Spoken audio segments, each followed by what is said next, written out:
Weke kapok ipenja, kapok idhi nyime gima wacho ni. Gimoro omulo ka iluongo ni cartel.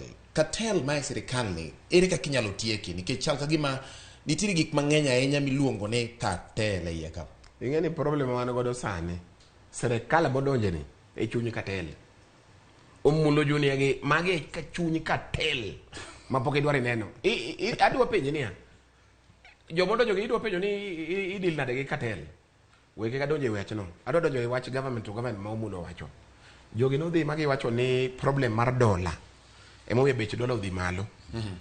Negi dhi timo government to government. Miyo jo kisungu mo wacho batek ni. Ni government to government. Kisungu tek. Ni kagi timo government to government bei mar dola dhi wuok 130 nyaka 100. Ikejenye ufuel gishili. Ni koro gitimo weche government to government.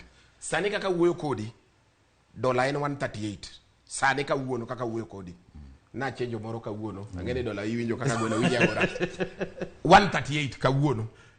Koro ingene kisungu matek magi miwa gi.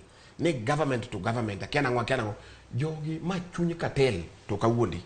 Onge gima timre. Adwa duge watch taxes. Yes, watie katika nikechesa. Adwa duge watch taxes. Mondi wiji ko omulo junior wuondo ni idi tax mna joma nigi pesa.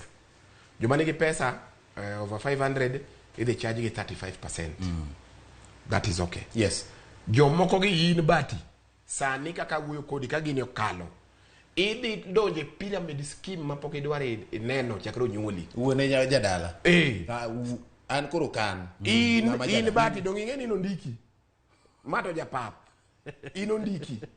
Ka gini okalo in bati idhi chulo 3% mara housing. Housing ma okibibedo go. Ichulo ne ng'ato ot mok mari.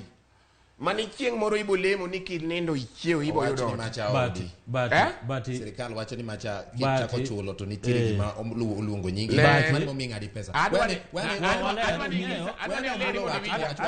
macha pyramid scheme ma in every employee weke omulo